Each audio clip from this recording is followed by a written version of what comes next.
தீபாவளி ஸ்பெஷலான முறுக்கு எப்படி செய்கிறதுன்னு பார்க்கலாம். நான் 2 விதமாக செஞ்சுருக்கேன். இப்போ வாங்க ஈஸியாகவும் டேஸ்டியாகவும் க்ரன்ச்சியாகவும் எப்படி செய்கிறதுன்னு பார்க்கலாம். மெஷர்மெண்ட் கப்பால் 3 கப் அளவுக்கு அரிசி மாவு, 1/2 கப் அளவுக்கு கடலைப்பருப்பு மாவு, 1 டீஸ்பூன் எள்ளு, 1 டீஸ்பூன் சீரகம், 1 டீஸ்பூன் ஓமம், 1 டீஸ்பூன் மிளகாய்த்தூள், கூடவே அன்சால்டட் பட்டர் 3 டேபிள் ஸ்பூன். அடுத்து உப்பு, பெருங்காயத்தூள் எல்லாத்தையும் நல்லா சேர்த்துட்டு மிக்ஸ் பண்ணி விட்டுட்டு சுடு தண்ணியை ஊற்றி நல்லா பிசைஞ்சு எடுத்துக்கோங்க. நல்லா சுட இருக்கணும். மாவுகள் இந்த மாதிரி பிசைஞ்சு எடுத்ததுக்கு அப்புறமா நல்லா சூடான ஒரு எண்ணெயை 2 டேபிள் ஸ்பூன் அளவுக்கு இது மேலே ஊற்றி பிசைஞ்சு எடுத்துக்கலாம்.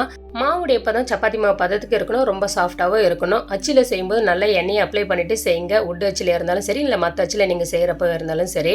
இப்போ சூப்பராக ரெடி ஆகிடுச்சு. நல்லா முறுக்கு பிழிஞ்சு எடுத்துக்கலாம். நல்லா சூடாக இருக்கணும். எண்ணெய் மிதமான சூட்டில் இருக்கணும். ரொம்ப ஹை ஃப்ளேம்லாம் இருக்கக்கூடாது. போட்ட உடனே நல்லா இந்த மாதிரி பொங்கி மேலே எழும்பி வரணும்.